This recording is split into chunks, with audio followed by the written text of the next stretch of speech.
Afternoon, everyone. So now the session 7 that is presenting by Dr. P. Sudhakar Rao sir. He is from NITTR, is a assistant professor, Department of Mechanical Engineering, NITTR Chandigarh. And their educational exposure is he did BTech from PDA College of Engineering, Gulbarga, Karnataka in year 1997. He did his MTech CAD CAM specialization from University College of Engineering, Osmania University, Hyderabad, Telangana in year 2002. He did his PhD in advanced machining specialization from IIT Roorkee, Uttarakhand in year December 2017.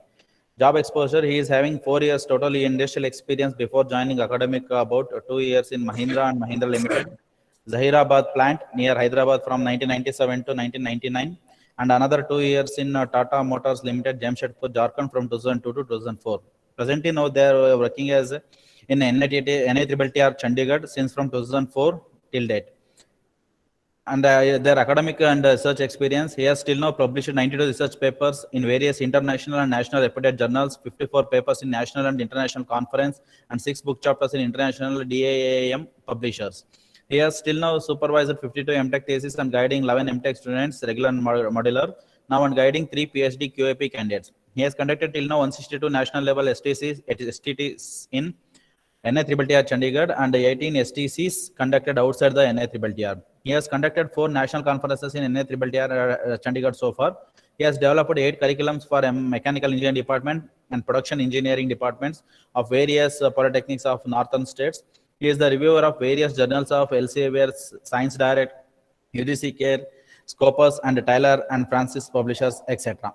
So we are very happy that the Sudhakar Rao sir is from our state, Karnataka state. They are studied in our Karnataka state, and they are presently working as a professor, assistant professor in NITTR Chandigarh. So we will heartily welcome you, sir, from our college department, Government of Polytechnic Harapanalli. Principal and staff, we are cordially inviting you to this giant session and to enlighten all the participants with your resource, sir. So over to you, sir. Okay. Thank you, Mr. Dhruv Kumar. I'm very thankful to you for conducting such a wonderful program. Atal, this is a very, you can say, very popular STCs you are conducting nowadays. So the conducting Atal itself is a very big task actually. So you have to gather the information of participants, you have to give the confirmation, all the things. It is a very hectic job, even though in this COVID condition, you have done a very good job and you have conducting a very nice course and with good expert lectures from various areas. Thank you so much, sir. I'm very thankful to Dhruv Kumar and as well as your management, Government Polytechnic, Harapanalli, your principal and faculty and staff. I'm very thankful to you. So, and I'm also very thankful to you are giving this opportunity for me to give an expert talk on this introduction to 3D transformation and homogeneous transformations. Since it is a basic in Atal, since you are conducting Atal STC, so I wanted to give this kind of talk on the homogeneous transformation and 3D transformations. I'm thankful to you for giving me this opportunity. It's our pleasure, sir. Thank you. Thank you. Okay, now coming to this STC. So getting Atal from the sanction from Atal is very difficult nowadays. In last year, we have conducted totally 8 short-term courses in NITTR from NITTR Chandigarh. So this time also we got only 2 STCs per our college. But throughout India, all institutions are getting only 2 short-term courses.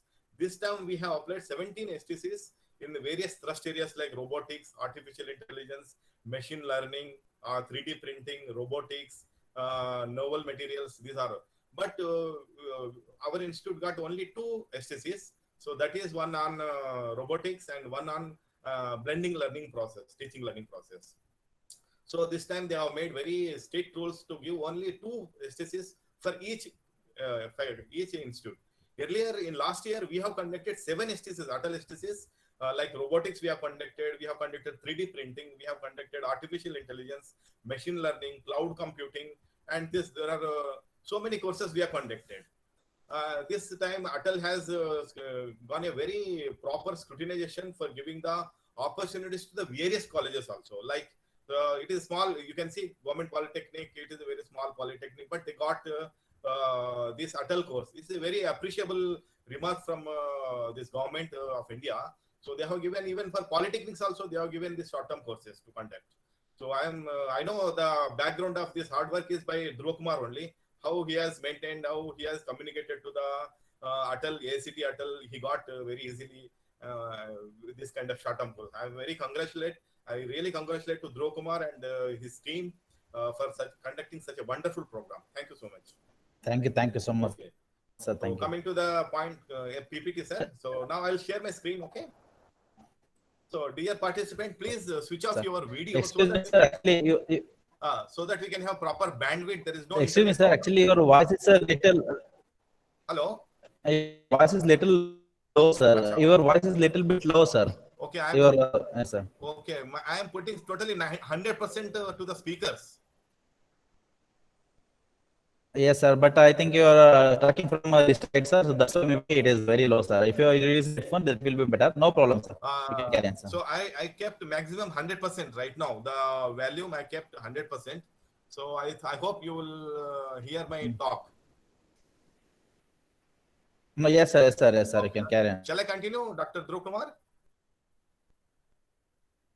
Shall I continue? Hello? Sir. Listen. So voice is clear? Sir, voice is clear, but low, sir. That's it. No problem, Okay, sir. I will You can use headphone. continue, sir. Continue, sir. I will use headphones, sir. No problem. Okay. Okay, okay, sir.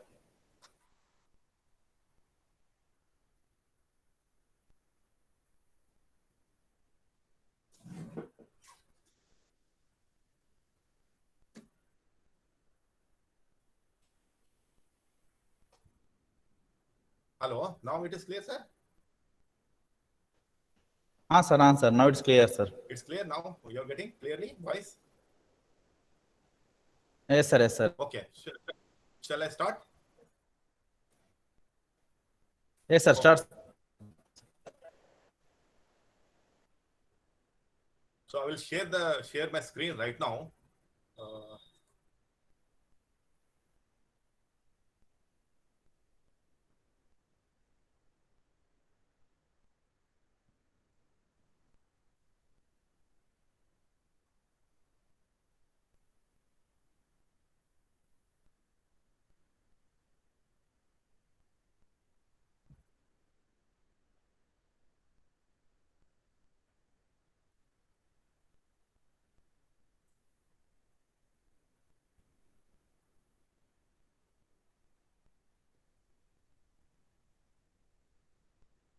Okay, sir. Is it visible, sir? Hello? Yes, sir. Yes, sir. Yes, sir. It is visible. Yes, sir. Visible, sir. Okay. I will continue. Yes, sir. Sir, still the voice is same, sir. At least now we can try to increase the volume in system, sir. Okay, 1 minute. I have increased it is maximum. So it is 100%, sir, maximum. You can see 100% it is. Okay, sir. Continue, sir. Continue, sir. Thank you. Okay, no problem. How much? It is okay now? Okay, sir. Okay, sir. No problem, sir. Yes, sir. So welcome, dear participants. Good morning. Welcome to the Atal STC robotics conducting by the Government Polytechnic, Harpanhalli, Karnataka. So my topic will be the introduction to brief introduction about robotics, and main lecture will be on the 2D and 3D transformations. Okay. So introduction to robotics and 2-dimensional and 3-dimensional transformations. After that, I will be discussing that is homogeneous transformations. You can see this simple figure here. That is a robot is having 6 degrees of freedom. Like I can hide this one. So like we have the 3 rotational transverse and vertical and radial transverse, and other 3 degrees of freedom will be on the pitch, yaw, and roll. And similarly, you can see the 3D figure here: the shoulder, swivel, elbow, yaw, pitch, and roll. These 3 having the 3 degrees of freedom: yaw, pitch, and roll. And similarly, other 3 degree freedoms are about shoulder swivel, arm sweep, and elbow extension. Okay. Now we'll discuss very briefly about this. My contents will be about the introduction and history and the classification of robots, kinematics, the classification of robots like linear, orthographic, rotational, twist, revolve, Like kinematics also we can discuss. The degrees of freedom is very important in the robot when you are constructing the robot and when you are giving the DS notations for the computer, this robot. The degree of freedom is very important. And the robot mechanism, that is kinematics and dynamic mechanism, and the robot programming. So robot programming is also very important to write a program so that it can pick and place the component from one place to another, and it can keep in another area like that.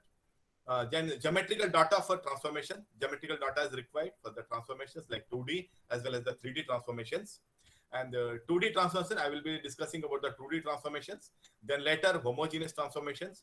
Then some 3D transformations, some examples I have taken like scaling, rotation, linear and rotation and revolving and scaling all the pictures. Okay. Now you can see the first humanoid robot first built in by the Honda, the Asimo in 1999. Asimo. So the first humanoid name was given by the Honda Corporation like Asimo. Asimo stands for Advanced Step Innovative Mobility Object. That is Asimo, Advanced Step Innovative Mobility Object. And here the height of the first, the invented by the robot Asimo is, the height is 1.2 meter only and weight about 43 kg. Degrees of freedom 5 per arm and 6 per leg and 2 per hand. Totally 13 degrees of freedom they are given. The maximum load it can take up for the 0.0 kg per hand, and the operating time is 15 minutes. Maximum speed it can walk about 0.5 meter per second. The operating time is totally 15 minutes it has taken. The first built by the Honda Asimo. That Asimo stands for Advanced Step in Innovative Mobility. So in 1919 it was discovered by the Honda Corporation, Japan company.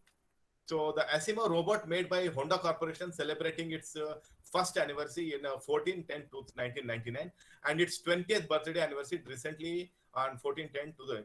So many developments have occurred in the robotic area. If you compare the starting from Asimo, then till now, what are the various developments and the various applications have been covered in this robotics area? We can just discuss about that. So what is robot? A manipulator or an industrial robot is composed of a series of links. It is having maybe rotational link, it is maybe having the linear links connected to each other via joints. So it may be having 3 joints, it may be having 4 joints, it depends on the joints. Each joint usually has an actuator, a motor, for example, connected to it. Okay, this is about the brief definition about the robot. And robotics is the art, knowledge base, and the know-how of designing, applying, and using robots in human endeavors. So how these robots are helpful in human, in machining, in manufacturing, in this area, we can say.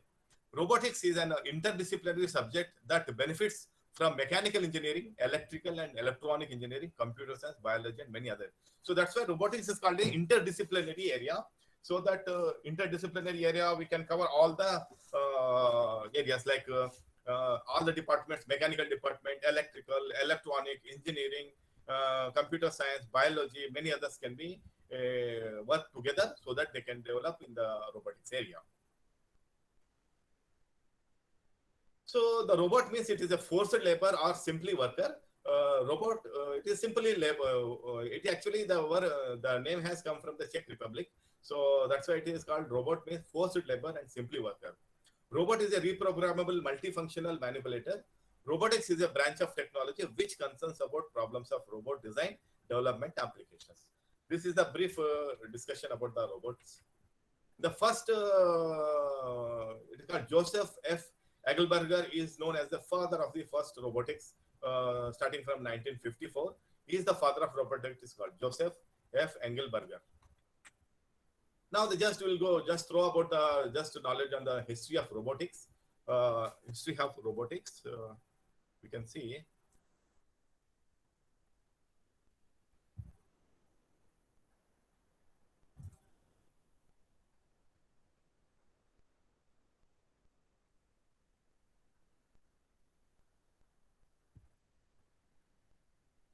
Okay.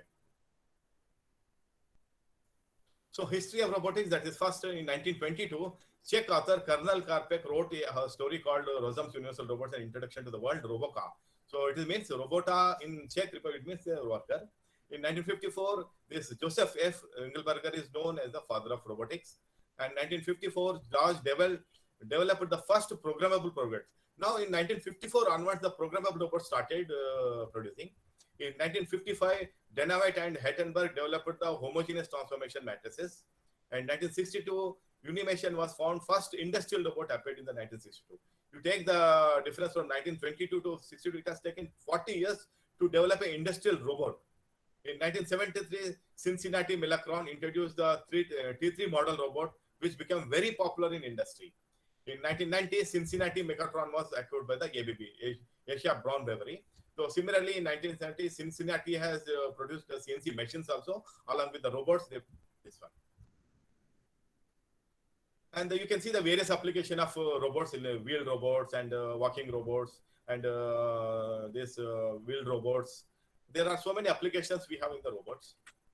So robot is an automatically controlled, reprogrammable, multi-purpose manipulating machine with several reprogrammable axes. We can control the movement of linear movement, rotational movement, everything we can control. And it is a reprogrammable, multi-purpose manipulating machine with several reprogrammed axes. You can see the classification now. Just I will throw the knowledge on the classification.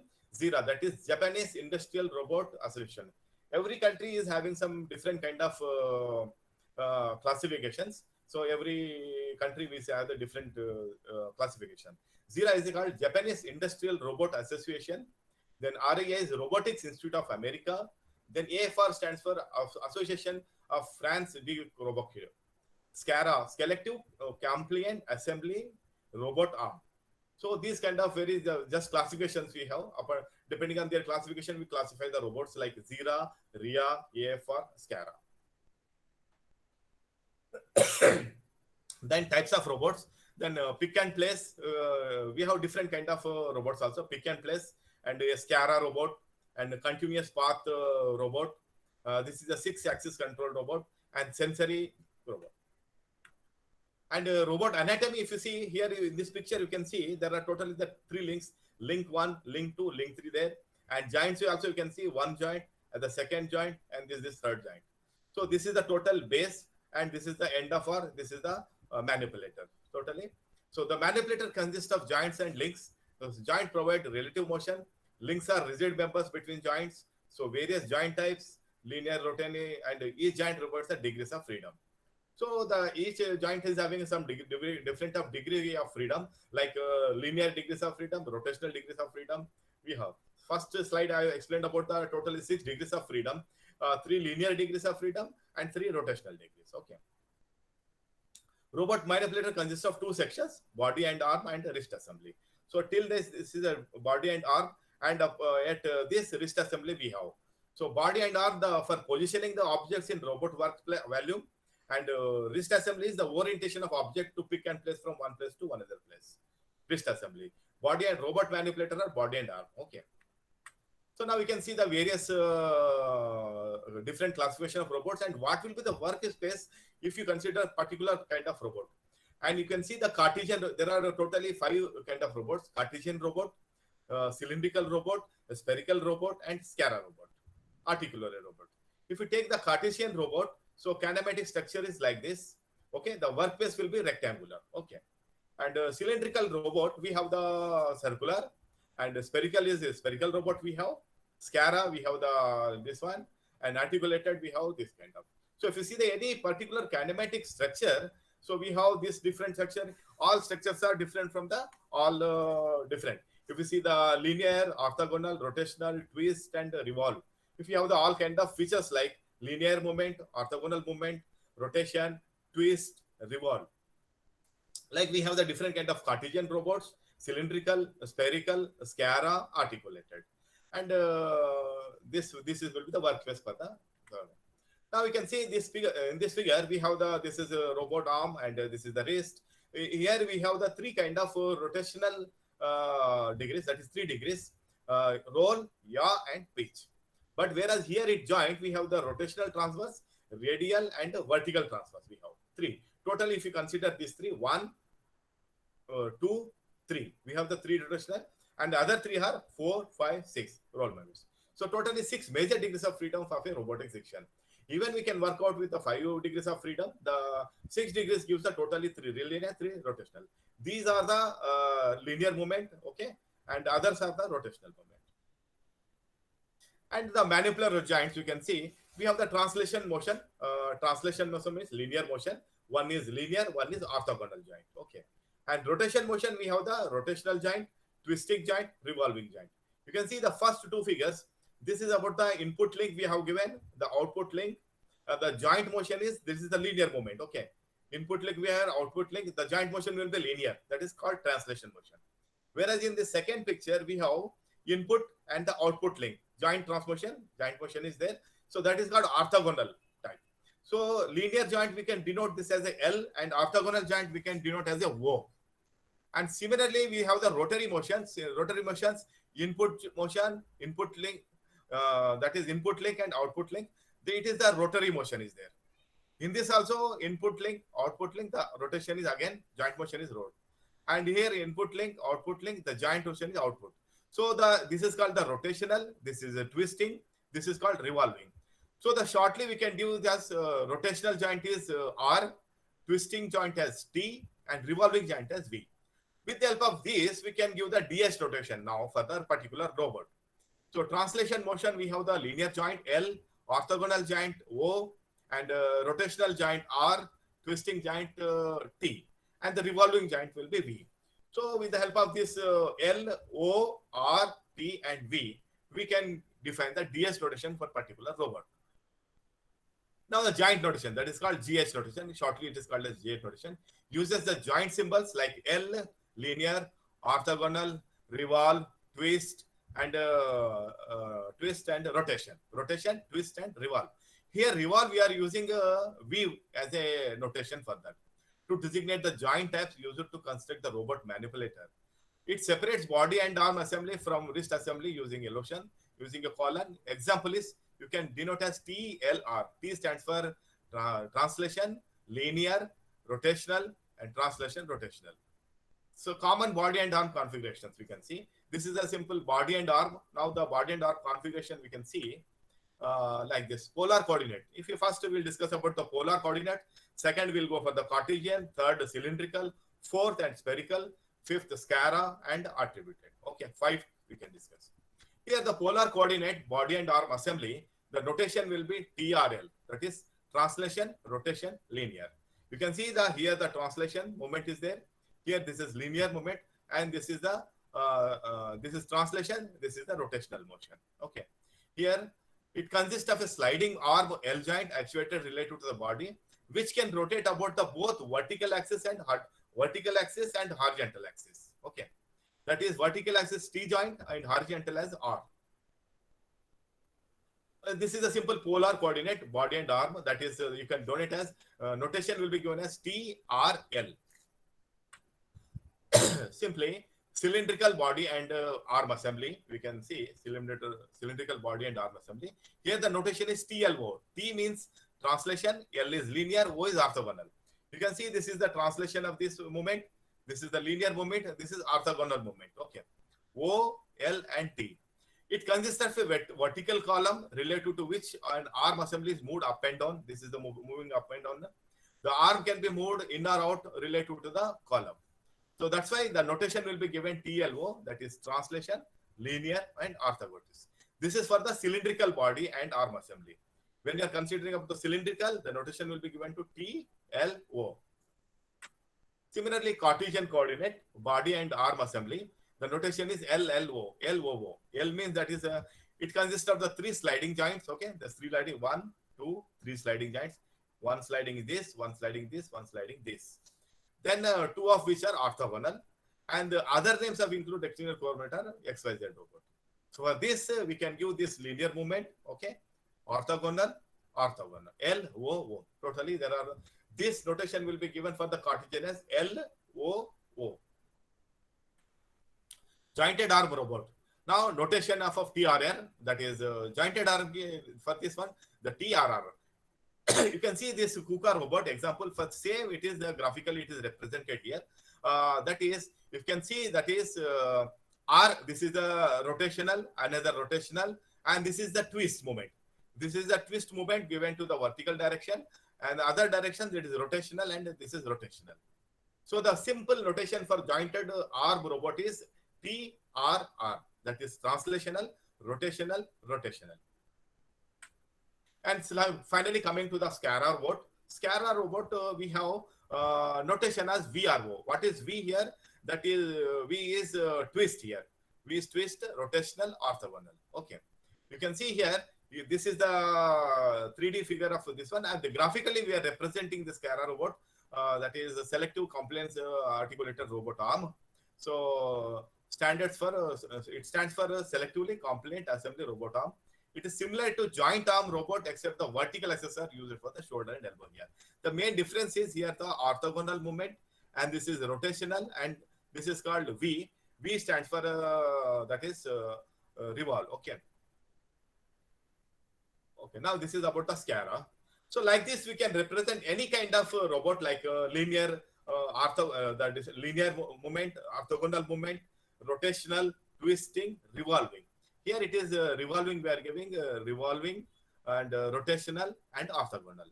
For all, any kind of, you can take Cartesian, cylindrical, spherical, SCARA, articulate robot. So now the shoulder, now that we are coming to the wrist configurations. Wrist configurations are, wrist assembly is attached to the end of arm like this. You can see the 3 degrees of freedom, roll, yaw, and pitch. And this wrist is attached to this particular robot shoulder, okay, end of arm. And wrist assembly is attached to the end of arm. End effector is attached to the wrist assembly. Okay, the end effectors are attached to this wrist assembly. The function of wrist assembly is to orient and effect. The body and arm determines global position of the effector. 2 or 3 degrees of freedom are, that is roll, pitch, and yaw. For this rotation, we can give as RRT, that is rotation, rotation, T, translation. Okay. So RRT, we can give the configuration for this. So now we can go for the joint drive system. So how, with the help of what kind of energy we are using, electric, hydraulic, pneumatic systems. So this electric uses the electric motors to actuate individual joints and preferred drive system in today's robots. In hydraulics, uses the hydraulic pistons and rotary vane actuators, noted for their high power and lift capacity. It is having a very good high power and lift capacity in the hydraulic drive system. Similarly, if you have the go for the pneumatic, it is typically limited to smaller robots and material transfer applications. Simply, if you want to transfer material from one place to another and one place to another area, left to right, right to left, and other areas, these pneumatic, the smaller robots are material transfer for used. This is material transformations, and the more or the main user about the electric and the hydraulic motors are used for the giant drive systems. The pneumatic is very less. And the end effectors, these end effectors are grippers. You can say it is the wrist movement, how big grippers. The special tooling for robot that enables it to perform a specific task. That is 2 types. That is grippers. That is 2 types. You can see the grippers as well as the tools. The grippers are to grasp and manipulate objects parts during the work cycle. So to grasp and manipulate the object parts during the work cycle. And tools are to perform the process, spot welding, spray welding, paint welding, or if you, these tools are useful for the shop floor area. Okay. Just a moment, I will.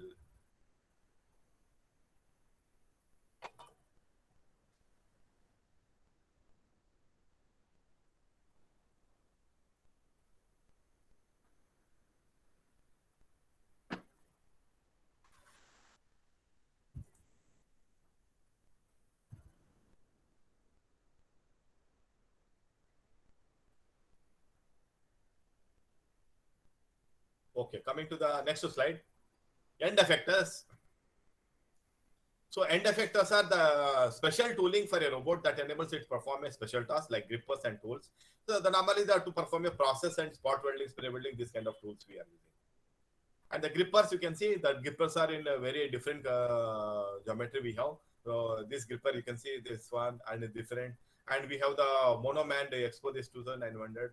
And you can see this kind of grippers. This is like hand grippers only we are using as the tools. And robot control systems. Robot control systems are, it is a limited sequence control, pick and place operations using mechanical stops to set positions.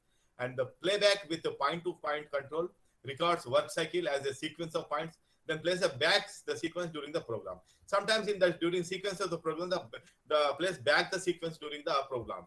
And playback with continuous path controller, the greater memory capacity and capability to execute paths, like additional paths, like point to point, for one place to another place. This kind of paths we can give it to that. So the intelligent control exhibits the behavior that makes it seem intelligent. So intelligent is called the sensor robots. Okay. Now that we can see the sensors, what kind of sensors are useful in the robots. It is called the first one position sensor, second range sensors, and velocity sensor, proximity sensors. We'll discuss one by one: position sensor, range sensors, velocity sensors, proximity. So the position sensor, it monitors the location of joints. It points the only position, location of joints, and coordinate information is feedback to controller. And this communication gives the system the capability of location the end effectors which the part usually performs the task. Then the position sensor is its capability of location of the end effector. Okay, end effector it is given. Range sensors are, it measures the distance between a point in the robot intersect point that surround the range sensor means it gives the distance between one place to the other place. That is called range. So the task is usually performed by television cameras or sonar transmitter and the receivers. If the sonar or camera misses a point, then under coincidence may occur. Similarly, the range sensor only that it gives the distance of the totally robots. And the velocity sensors are estimates the speed using a moving manipulator. It estimates the speed while moving the manipulator, and due to the effect caused by mechanical force, gravity, weight of load, desired speed, and required force to reach the speed should be computed continuously in this velocity sensors. Lastly, we come to the proximity sensor. Proximity sensor means it is the sense and indication of presence of another object within the, these called the sensor robots. Proximity. If I want to check any kind of vehicle is going, just by sensing, I can stop that my robot. Okay, like that. Sense and indication of presence of another objects with specified distances prevents accidents and locate the existence of the workpiece. So these are about the various sensors in the robots. Now we'll come into the point. So what are the parts main robot? If you take the manipulator, this is first manipulator. Second, pedestal is there. The controller, end effectors, power source. So these five are very important to construct any kind of robots. You want to develop any kind of fabricate any kind of product robot. This is very important. And the first manipulator. We have the five parts like base, appendages, then shoulder. Okay, this shoulder, then arm and the grippers. Shoulder, arm, and grippers. So this is the basic of the manipulator: base, appendages, shoulder, then arm, and the grippers. If you go for the pedestal, it supports the manipulator and acts as a counterbalance. Main this humanoid pedestal maintains the balance. Okay. Then the controller. This is the main brain of the robot. Okay. Like in CNC, we have the G codes, M codes as a controller. So here also we have the robot programs which controls the brain of the robots. It issues instructions to the robot. Okay. The controller issues the instruction to the robot and controls peripheral devices and interfaces with robot and humans. So this is the controller. Next one is end effector. End effector is for spray paint attachments, welding attachments, vacuum heads, hands. So these end effectors are like normally grippers. Then what kind of power source we are using? Just now I explained about the electric power and pneumatic power and hydraulic power. So we use this kind of power sources. It is like the food. So how the human is taking food like this, like the food we are taking so that we can perform the work. So similarly, the power source is like a food in this robot, and the end effector is hand, control is like brain. Okay. So like this, we can classify the humanoid robot and normal robot. So you can see this picture here. And arm and body motions are vertical transverse, radial transverse, rotational transverse. So vertical transverse is up and down movement of the arm caused by pivoting the entire arm about a horizontal axis, moving the arm along a vertical slide. So the vertical transverse is vertical, and radial is extension and retraction of the arm in and out movement. Okay, in and movement is in and out movement, that is radial transverse. Rotational transverse is rotation about the vertical axis, left and right swivel. That is rotational. So like this we can define the arm and body motion. Now the wrist motions. Wrist motions like swivel, bend, yeah, okay. Like swivel means that is a rotation of the wrist, like it is rotation, and bending means up and down movement, of the wrist, which also involves a rotational movement. Then similarly, yeah, that is left and right swivel of the wrist. So normally we have this swivel, wrist bend, and wrist yaw. Now the technical features of robot. If you want to purchase any kind of robots, these are some technical features you have to see while going to purchase the robots. First, you have to see the work value. In which volume area it is moving. Work value. Totally, the displacement of the robot from one place to another. The total is called as a work value. Then precision of movement. Then the speed of movement. Next is weight carry capacity, type of drive systems. So like work value, we can see precision of movement, speed of movement, weight carrying capacity, type of drive system, which kind of drive you are using, whether it is pneumatic, hydraulic, or electronic. Okay. So the work volume, it can be defined as work volume refers to the space within which the robot can operate. So totally the area, within that area which robot can perform the function, that is called work value. The work volume of an industrial is determined by its physical configuration, size, and the limits of its arm and joint manipulators. The work volume of a Cartesian robot will be rectangular. So we can see the work value for the Cartesian robot, cylindrical robot, polar robot, jointed arm robot. If you consider the work volume of a Cartesian robot, the work will be simple, the rectangular. And the work volume of a cylindrical robot will be cylindrical. And that polar robot will generate a work volume which is called the partial sphere. It is called the partial sphere. And the work volume of a jointed arm robot will be somewhat irregular shape. It is having some irregular shape. So if you consider these four Cartesian robot, cylindrical robot, polar robot, jointed arm robot, we have different kind of values. Basic modular components are end effectors, that is grippers, and tool holding devices. Here the grippers are to grasp and manipulate the objects part during the work cycle. So it can manipulate the objects, and tool holding devices are to perform a process, spot welding, spray painting, any kind of secondary operations for the machine can be done by the tool holding devices. Similarly, the wrist mechanism, that is the yaw, bend and roll, and the sensors. Okay, what kind of sensor, proximity sensor, temperature sensor, what kind of sensors we are using. So this is the basic element of a robot. Manipulator, this is the most obvious part, consists of a base, an arm, and a twist. Controller, it is the brain of a robot. And the main end effector is, it is the tool of a gripper. Tool of a gripper to hold the any kind of tools. Sensors, in case of the intelligent robots, sensing of environment is essential here. Sensing of environment is essential. Energy source, the final is energy source. So the movement of manipulator arm requires energy and is supplied by energy source.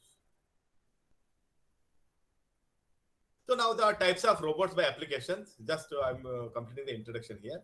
The type of robots by application is industrial robots, domestic household robots, medical robots, service robots, military robots, entertainment robots, space robots, hobby and competition robots. In these all areas, the application of robots are very useful.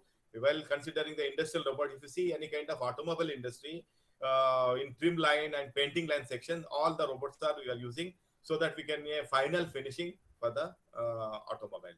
In domestic also we are using nowadays in hospital due to this COVID, domestic kind of robots they are using, humanoid robots. And the medical robots are there, service robots, military robots. So there are so many applications in the robots. So areas which share the robotic technology are the areas, the processes. It is the artificial replacement of parts of human body. It is the artificial replacement of parts of human body. And exoskeletons, it is frames which surround human limbs, are frames which amplify the available power. So they use some kind of energy. You can see the here, exoskeleton section, the energy will be here. So that can be utilized by this robot.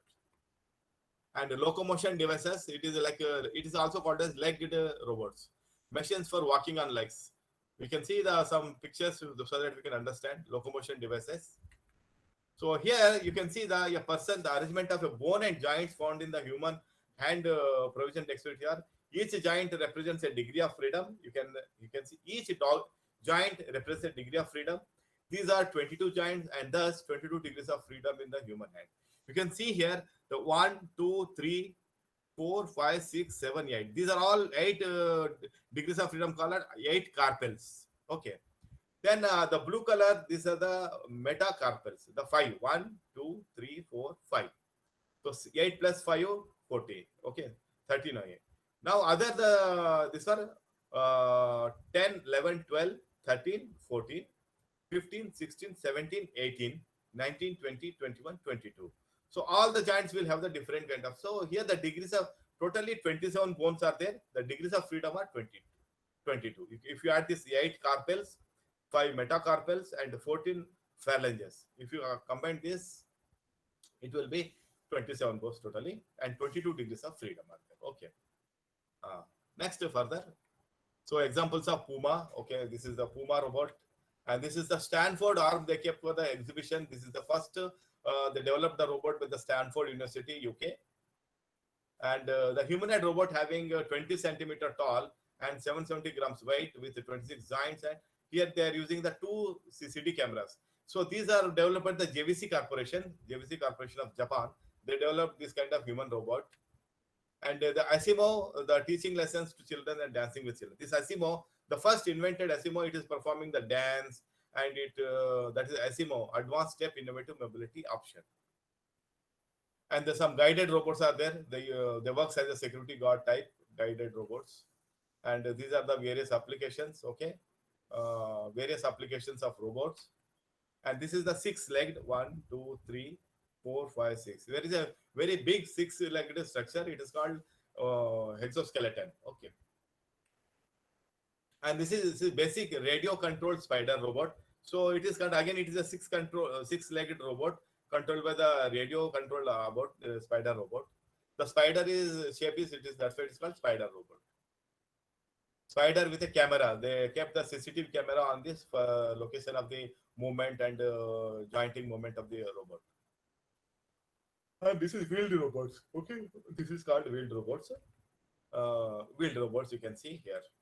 And the main examples of industrial robots are in the spot welding.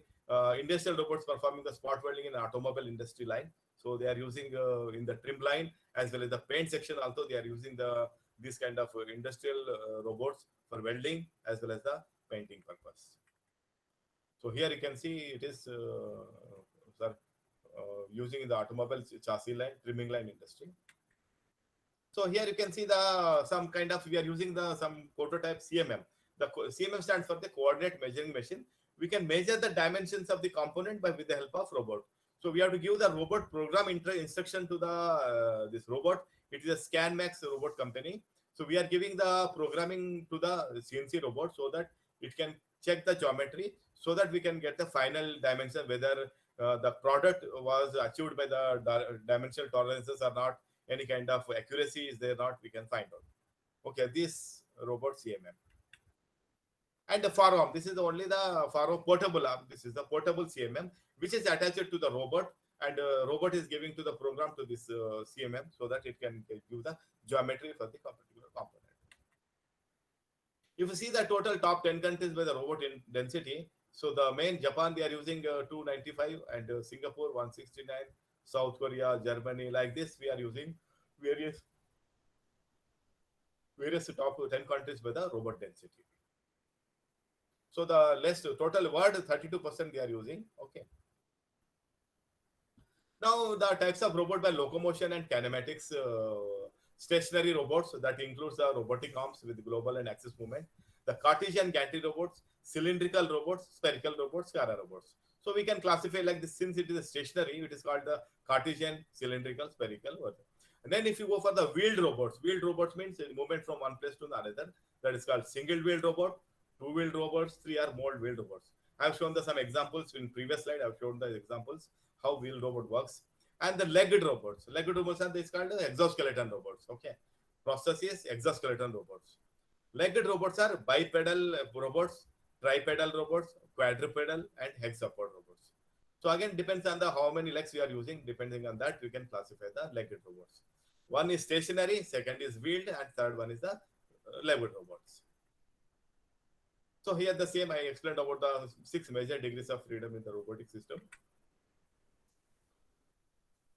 Now the classification. So this arm geometry, so that is a rectangular and a cylindrical, spherical. By the workspace value, we can arm geometry we can decide that is a rectangular, cylindrical, spherical joint, vertical, jointed arm, horizontal. Here there is a spherical jointed arm is a vertical and jointed arm is a horizontal. And degrees of freedom, robot arm and robot wrist. With help of this, we can define the degrees of freedom particular robot. And power source, which kind of electrical using, pneumatic and hydraulic power you are using. Depending on the power source also, we can classify the robots. Type of motion, that is slew motion, giant interpolation, straight line interpolation, circular interpolation. Like slew motion means giant interpolation, straight line interpolation, circular interpolation. We have 4 kind of types of motion. Then next comes a path control. What kind of path you are generating through the robots, that is limited sequence, point to point, continuous path and control node. That is a limited sequence, limited path control, and the point to point means 1 point, second point, third, point to point, and the continuous path, and the controlled path. Intelligence level is that is low technology, non-servo, high technology, that is servo used. So like this, we can classify the various this one. Now there comes the degrees of freedom. Okay, degrees of freedom are it is a grip of a robotic system can be compared to the way which the human body moves. So how many degrees of freedom in the joints as well as the links, how many you can perform the degrees of freedom. That is for each degree of freedom, a joint is required. For each degree of freedom, a joint is required. Like this is 1 degree freedom. If I want to convert this again, this is another joint. So degree of freedom defines the configuration. Each of the 5 basic motion configuration discussed previously utilizes 3 degree freedom. So 3 degree freedom located the wrist give the end effector all the flexibility. So totally the 6 degrees of freedom I have discussed with you in the previous slide. So the more the DF, the greater is the complexity of motions encountered. So if you take the more kind of degrees of freedom, you have to give the DS rotation, we have to give the geometry, all this. It is very complex of the motions encountered. So that's why the limited degrees of freedom, good performance will be there. Then the degrees of freedom located in the arm of a robotic system are rotational transverse, rotational, that is the movement of the arm assembly about a rotary axis, such as left and right swivel of the robot arm, and the radial transverse, the vertical transverse. Vertical transverse provides the up and down movement of the cars, and the radial transverse is the extension of the retraction of the arm and in and out of the movement of the relative to the base. Vertical transverse, that's for the up and down. Similarly, the degrees of located in the wrist, which bear the names of aeronautical terms are pitch or bend. Okay, pitch or bend, yaw, roll. The pitch is also called as here as a bend, and yaw, roll is also called as swivel.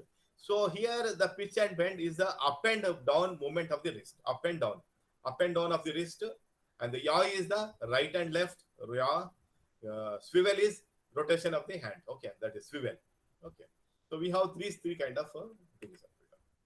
Now comes under the robotic programming, robot programming. So we have the 2 kind of programming. One is online programming, teach pendant, lead through programming. That is to using the teach pendant and the lead through programming.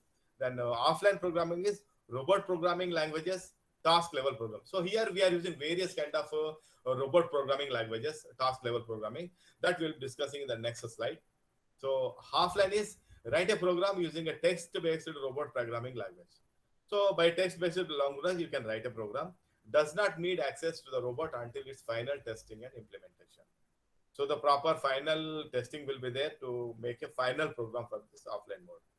Online mode is use the robot to generate the program, teaching, guiding the robot through a sequence of motions that can be then be executed repeatedly. That is called online program.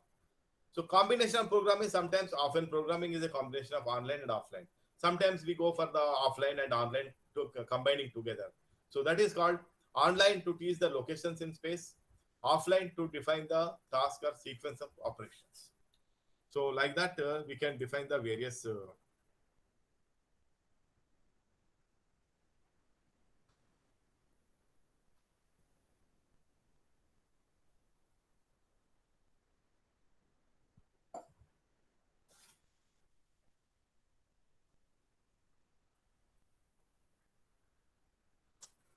Okay, so for the next slide, we can go to the slide. Dhruv Kumar sir? Yes, Hello? sir. Yes, sir. Yes, sir. Yes, Any sir. problem? Okay, No, no no problem. problem, sir. No problem, sir. Shall I continue? Continue, sir. Continue, sir. No problem. Okay. Okay. Here.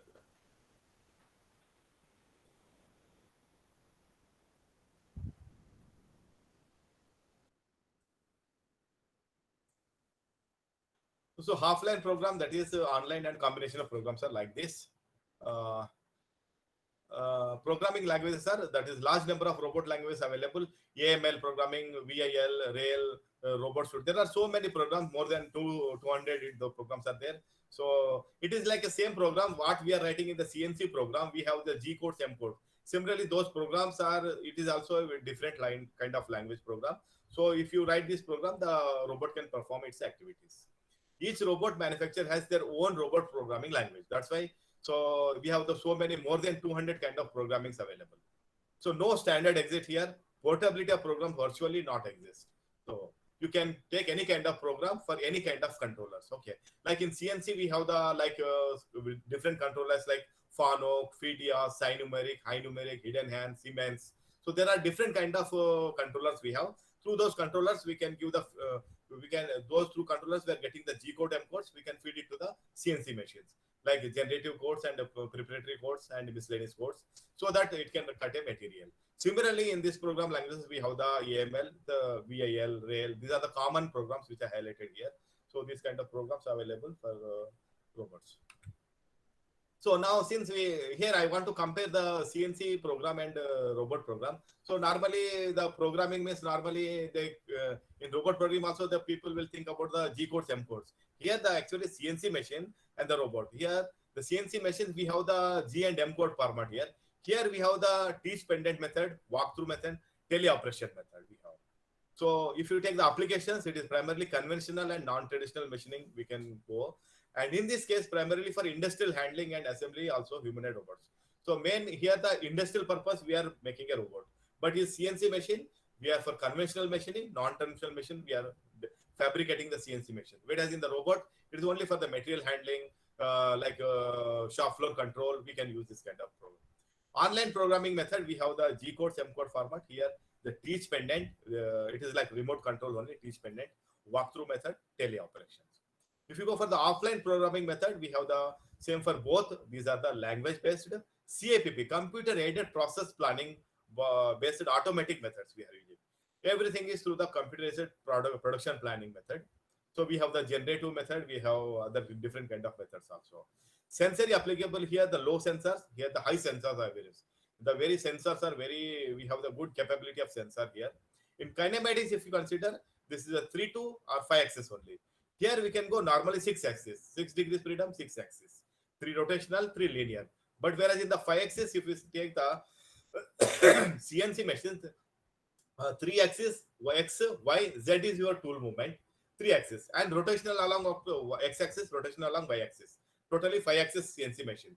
The 5 axis CNC machines are used for the very complicated objects to manufacture the complicated objects, very complex shapes. Whereas in the robot, we have the only the 3 linear, 3 rotational. So with this, we have different kind of kinematics. Accuracy is here, accuracy is good because we are getting a good surface finish in the component, and geometrical tolerances we are achieving, and accuracy, there is no error of this one. Whereas in this, accuracy is low in the robot. Rigidity is high, rigidity is low. And if you take any kind of big fabrication of CNC machine, rigidity is very high, but whereas in the robot, it is a very low. Then inertia, if you see where there is applications like good damping, error compensation, accurate manufacturing, uses of accurate manufacturing processes. Okay, these kind of very applications. Now, since just I'm comparing about the CAM programming, robotic programming here. In CAM, we have the how we are generating the design model to the final finished product here. Design model, we have to give you a workpiece. Manufacturing model, here we have to assemble these two, design model as well as the workpiece model. And this is the machine tool. Which kind of machine tools we are using? CNC milling tool or turning tool. Which kind of machine? Say milling machine or turning machine. Then tools we have to give. Here you have to set up a database here. Okay. Here developing the database. If sometimes the work holding devices require the fixtures, so fixture setup also can be employed here. So tool, and here you have to give the setup operation. Now you have to give the define NC sequences, that is numerical control sequences. Like suppose if I'm go for the turning component, like I'm going the tapering, taper turning, thread turning, knurling, these are kind of operation we can do. Whereas in the milling operation, the various numerical control sequences are like value milling, pocket milling, drilling, reaming, then be done in the milling. So after defining sequences, so the computer will generate the CL data. CL data is called cutter location data file, which is the form of APT, that is advanced programming tool. So this APT tool, if you directly give this data to the CNC machine, it won't read. For this purpose, it requires the post-processing data so that it can convert that file into the G and M codes. That is called drive NC machine tool. So this process converts that APT data into your G codes, M codes. Once you get the G code, M codes, it can feed it to the CNC machine. It can cut a material. So like this we have. Now the computer graphics and transformations. Now we are coming to the transformation topic. So how these transformations are applicable on the computer graphics. So how it is visible, you can see. So what are the objectives of transformations? To convert vector straight lines to raster images to the displayed on a raster terminal utilizing the pixel transformation. If you see the raster CRT, that is cathode ray tube, earlier we are using the oldest big size TVs, that is CRT, which is based on cathode ray tube. So those are working on the raster technology. Now we have upgraded like LCD, LED, plasma. We have so many TFT. We have so many kind of developments in the monitors. Okay. So like that, we can give different kind of raster images on particular plasma, LCD, LED, and TFT, all this. Okay. And to understand the problems associated with displaying vectorial information on a raster terminal, and various types of coordinate system we are using, like world coordinate system, central coordinate system, all this we can discuss. The data requirements of a graphic image and the data storage methods, and learn about the engineering data management system. These are the main objectives why we are using the computer graphics and transformations per purpose. And the different types of geometry transformations used during the CAD geometry generation and display their elevation. Any geometry by using the Boolean operations, we can develop a geometry, and that can be visualized on the screen. So that is called transformations. Whether you are doing a rotational, scaling, translation, linear, all this we can see. So the mathematics required to display 3D image on a 2D screen of the display device. So there are various kind of mathematical polynomial applications are there to display a 3D image on the 2D screen of a display devices. Like Bressenman algorithm is there. Then Rasters-Kahn methods also there.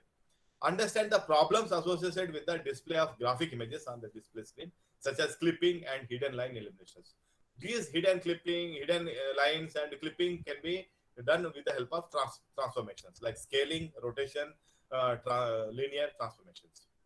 Learn about the adding color and shading to display the better visualization. These are some objectives of the graphic images on the transformations.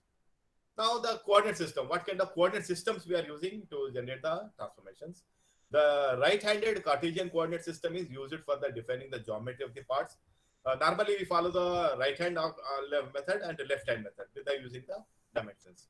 In order to specify the geometry of a given solid, it is necessary to a variety of coordinate system.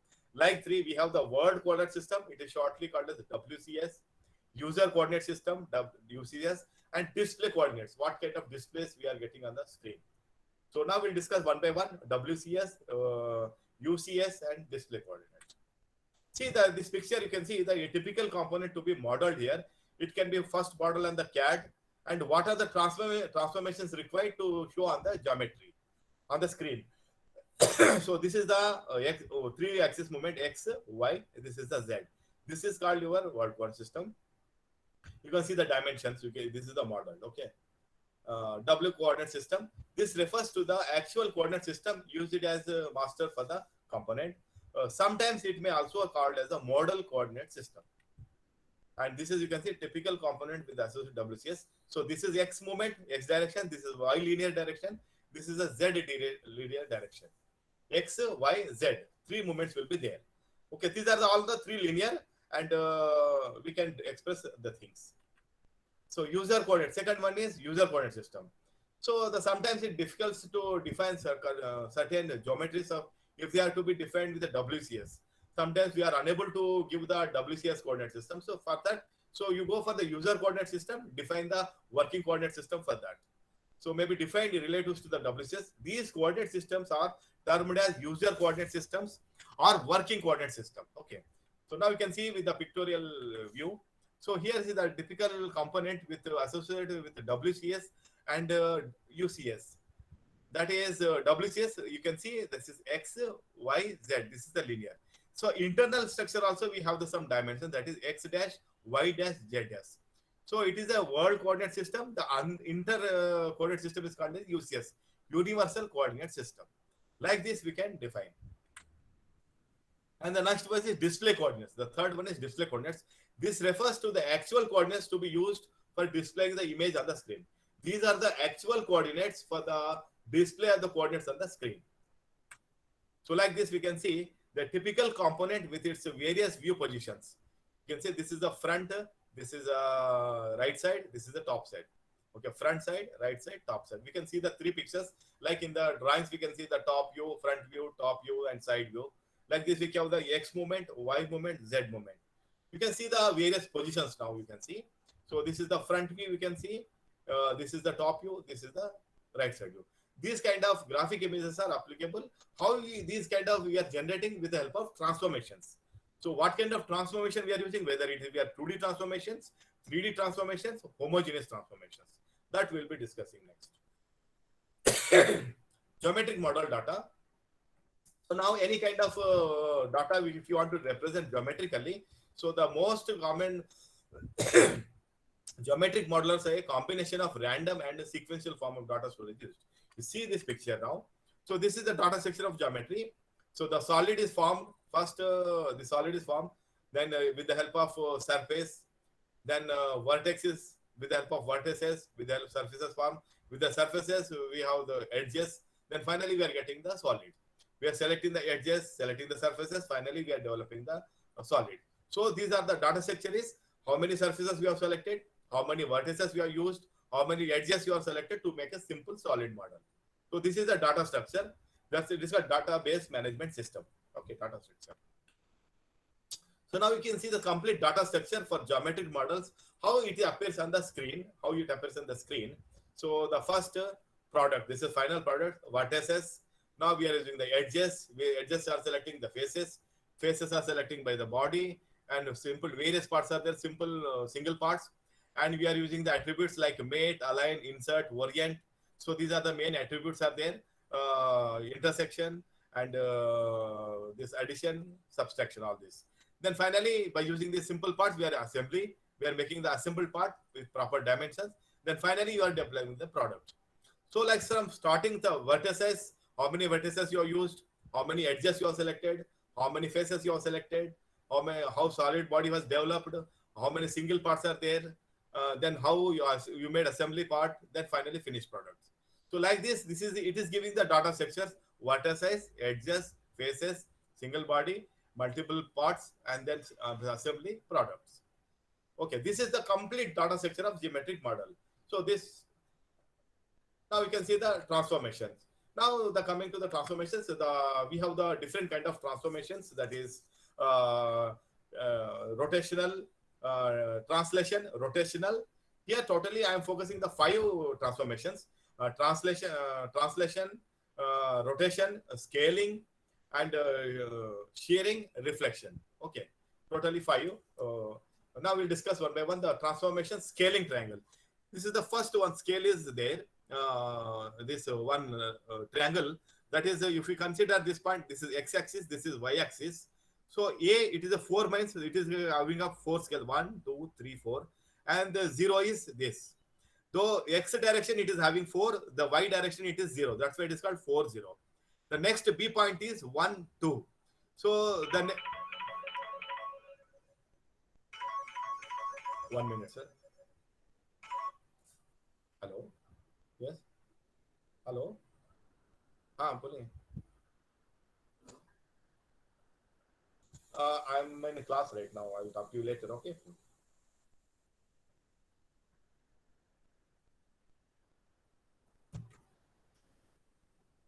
Oh, okay. So sorry, I'm having some important call. Transformations, scale triangle. We have this is 4 0, and the P point is at 1 2. 1 means that is a x direction, it is a 1 unit, and y direction it is 2 unit. Okay, this is the x direction 1, and this is the y direction 2. And similarly 3, it is having the 3 x direction units and 5 units in the y directions. So now it has the scale triangle should be doubled. How you doubled? So here the A40 means it will be normally 80. Double means 80 points.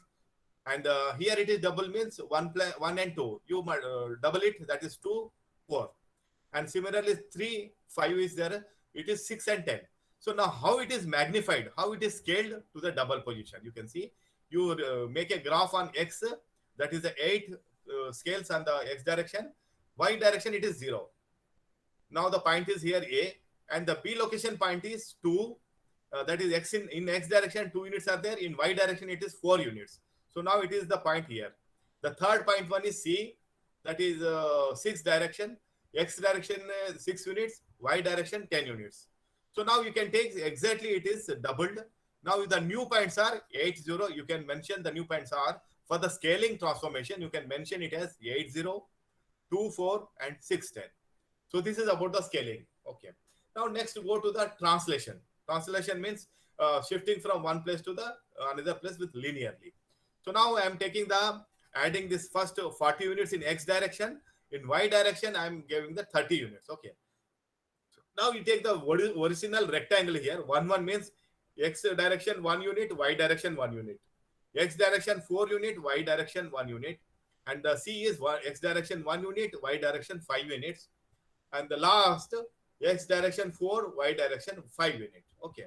Now we can see you can make this into conversion of adding 40 units in x direction and adding 30 units in the y direction. Now you can see you can add this 1 1 1 1. So if you are adding 4 plus 3, it is now 4 plus 1 5, 3 plus 1 equal to 4. So the new point is 5 4. Similarly, the second point 4 1, you add 4 units in the for x direction, add 3 units for the y direction. Okay, so that is 4 plus 1. So if you add this, the new point will be 8 4. Similarly, the 4 5, we are adding the 4 in x direction and 3 units in y direction. The latest points are 8 8. Then the D1 is 5 8. Now we can see the figure here. The original rectangular is 1 2 3 4. Now it is in x direction we added 4 units, y direction we added 3 units. The new translation point is like this. Okay, x direction y. So 5 4, 8 4, 8 8, 5 8. So this is called translation. The rectangle after translation, how it is moving in y direction and y direction. The next one is rotation. So rotation, normally you can just take the matrix that is cos theta, sin theta, minus sin theta, cos theta. So this is the standard matrix rotation. Now the new coordinates are in x direction 40, y direction it is 20, like it is 4 and 2. Okay. So here if I want to take this point with 45 degrees inclination, in the rotation angle is 45 degrees. Now how you can take this is 4 to 2. Then you can take theta equal to that is 45 degrees I am giving, cos 45, sin 45, minus sin 45, cos 45. Okay. So now you represent this cos 45, sin cos 45 is 0.707, sin 45 this much, 5 minus sin 45 is minus 7.07, cos 45 this. Now you multiply with this 2 by 2 matrix with the 4 by 4 matrix. Now the new points are 14.4 and 42.42. This is the matrix multiplication. So you know what understand about this matrix multiplication. So the final point, new points are 14.4, 42.42. So now you represent in the graph the x direction, that is 0 to 50 units are there. Y direction 0 to 50 units are there. So the rotation is about the angle is 45 degrees. So now we take the P1 is initial point is 4 and 2. X direction 4 units, Y direction it is 2 units. Now it has been converted into 14.14, 42.42. Now you draw a graph. X direction you show that is 14.14. and y direction you can show it to 42.42. So this is the new point. The angle of this point is that is 45 degrees. So this is the new point that is called rotation transformation, rotational transformation. So scaling, translation, rotation. The next one is shear. We have the shear moment along the x-axis. We have the shear moment along y-axis also we have. So in basic transformation, these are the very important. That is shear x, shear y. So now we can see the shearing transformation produces distortion of an object in the entire image. There are two types of shears, x shear, y shear. If it is shearing in x direction, it is x shear. If it is shearing in y direction, it is y shear. So the white, you can see the point x1 equal to x. The new point y is shear along x-axis. Shear along x-axis plus y. So this is the new point you are getting when you are applied for the shear. Now we can see the picture. So shear example, you can see in the horizontal we have 0 to 9. So you can say, and in direction y direction we have 0 to 10. Okay. The original part you can see the dotted line, that is A, E, D, C. That A, B, C, D, E. The dotted line shows the your original part. Now it is shearing along y-axis. Okay, in shearing along y-axis, you can see the shearing. We can see A1, B1, C1, D1, E1. So this line called your shearing along the y-axis. Okay. Now we can write this equation x equal to x plus sh to y. It is along the shear along the y-axis. So in the previous case, the shear along the x-axis, then y is constant here.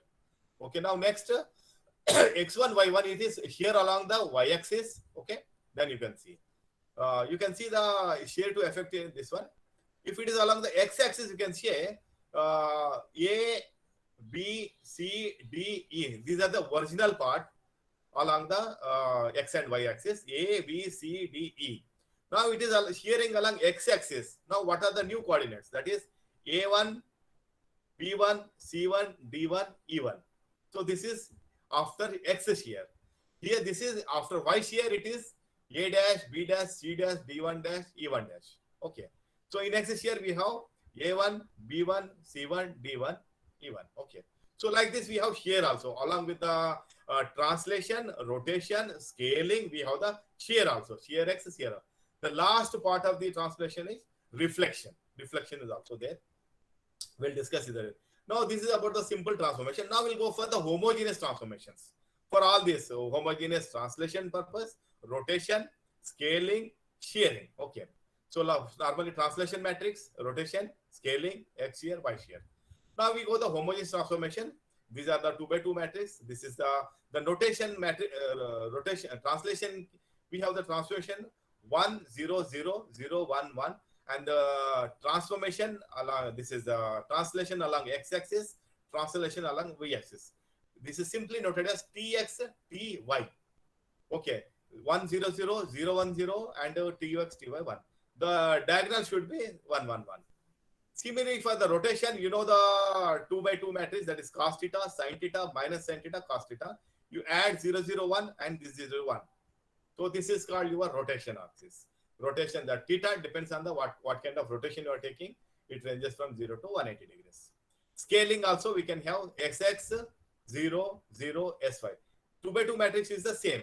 Now you add the third along x and along y, 0, 0, 1, 0, 0, 1, this one. So this is scaling matrix.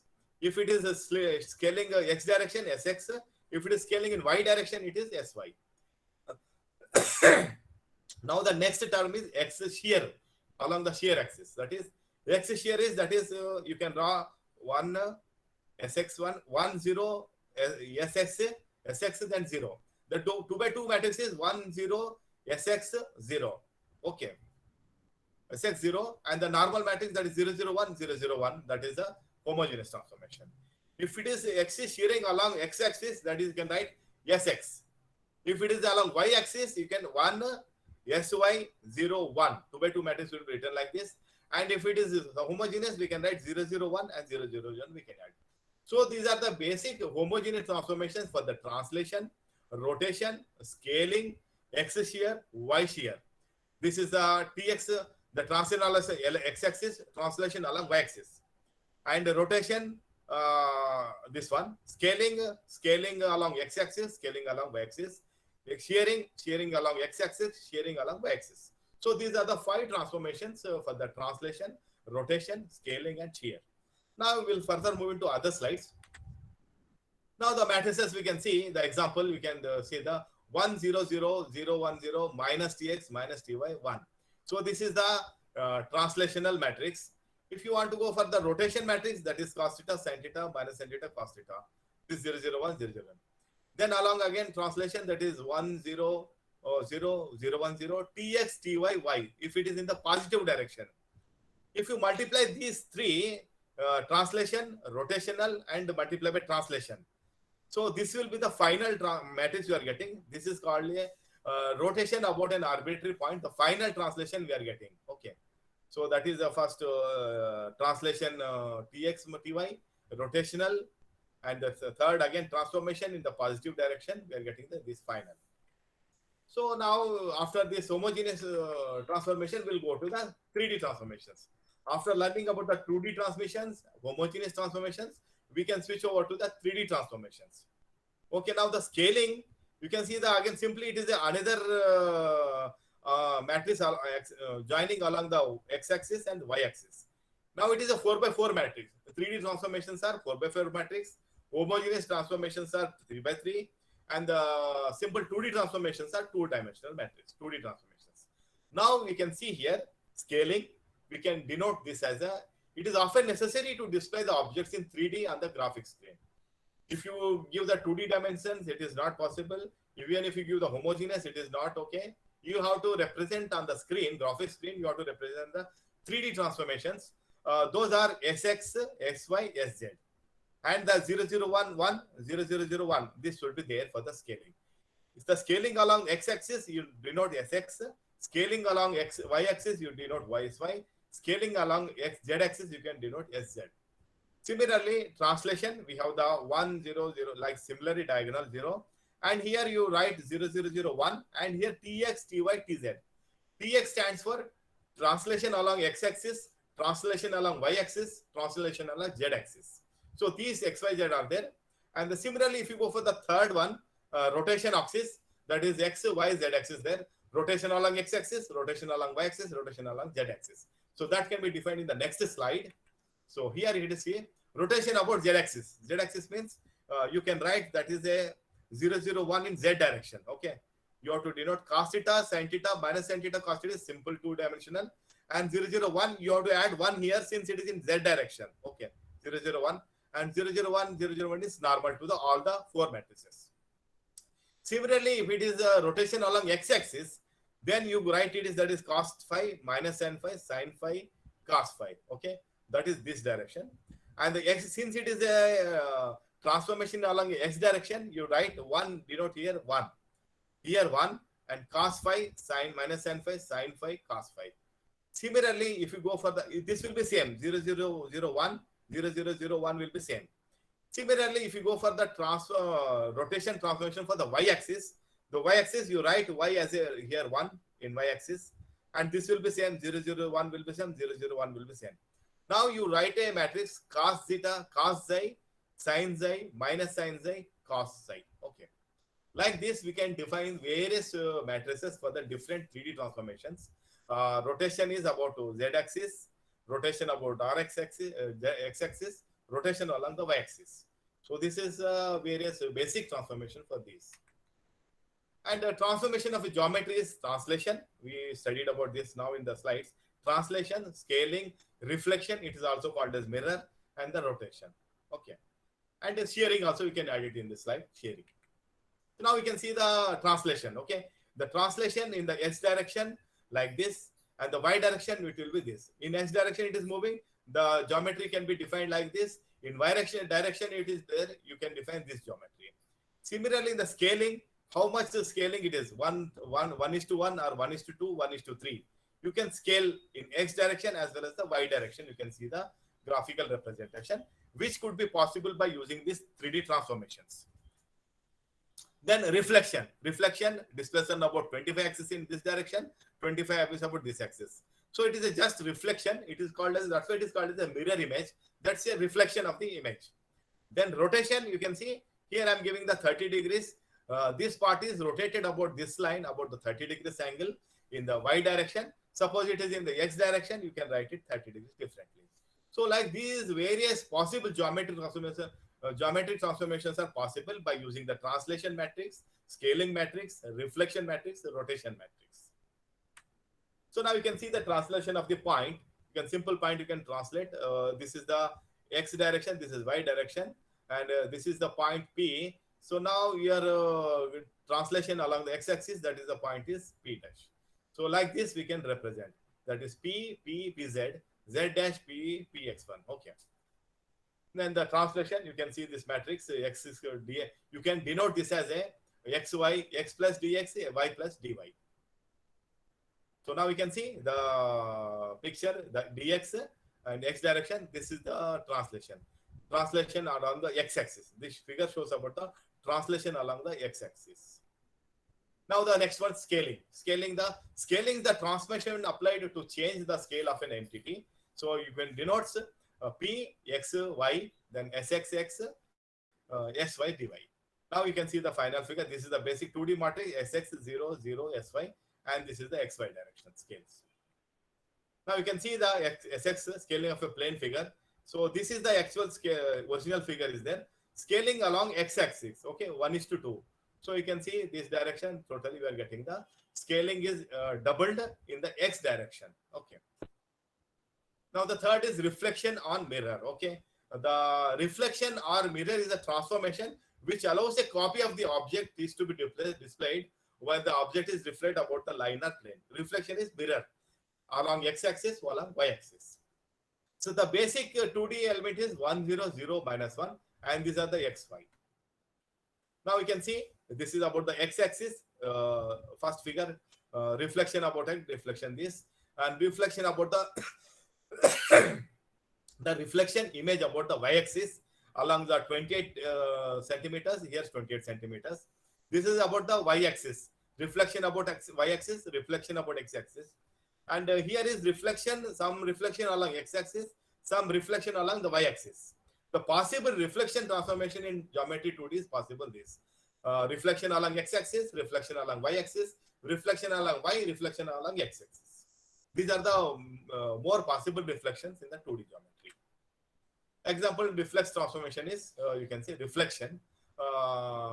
This one, P in this direction, this is positive direction, this is the negative direction. Then the last comes about the rotation. The final position and orientation of the geometry entity is decided by the angle of rotation at the base point about the rotation theta.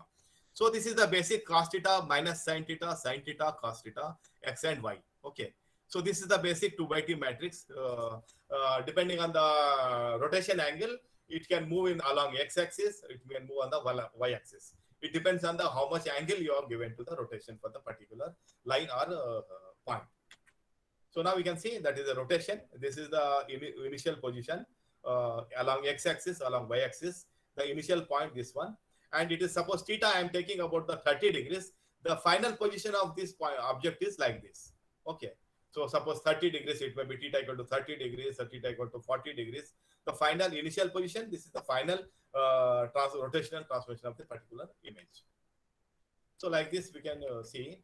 Now the concatenation transformation. Concatenation means it is a multiplication of transformation, then scaling, then reflection and reflection, all this. Okay. Now we can define that is Tn.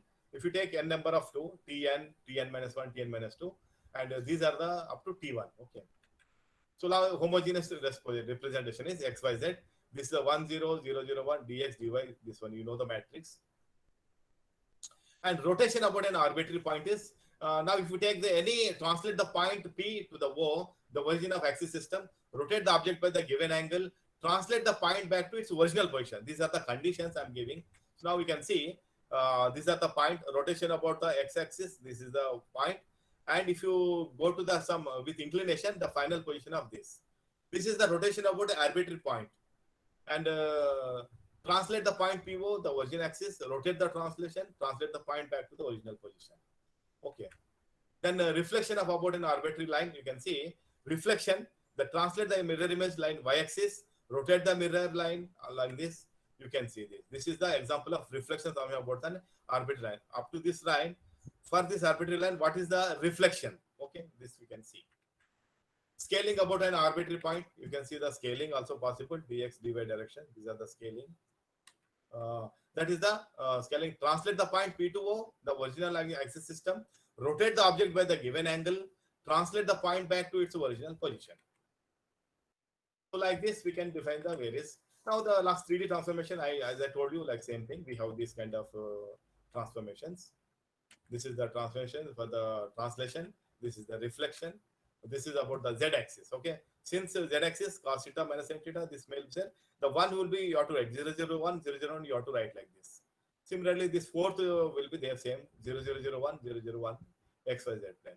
So like this, we can represent the various kind of transformations for the translation, rotation, scaling, and shearing, reflections. Okay. And the main mathematics of projections are orthographic and isometric projections are there. For this kind of projection, these translations are required. So projection plane, you know, this principles of projection and trying all this.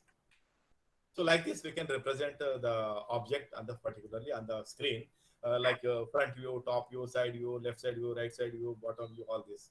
Okay, like this, these orthographic projections are object, that is the front view, left side view, right side view, rear view, top view, bottom view. To show all these images on the screen, these transformations are very much important. This is how we are related with the CAD and this transformations.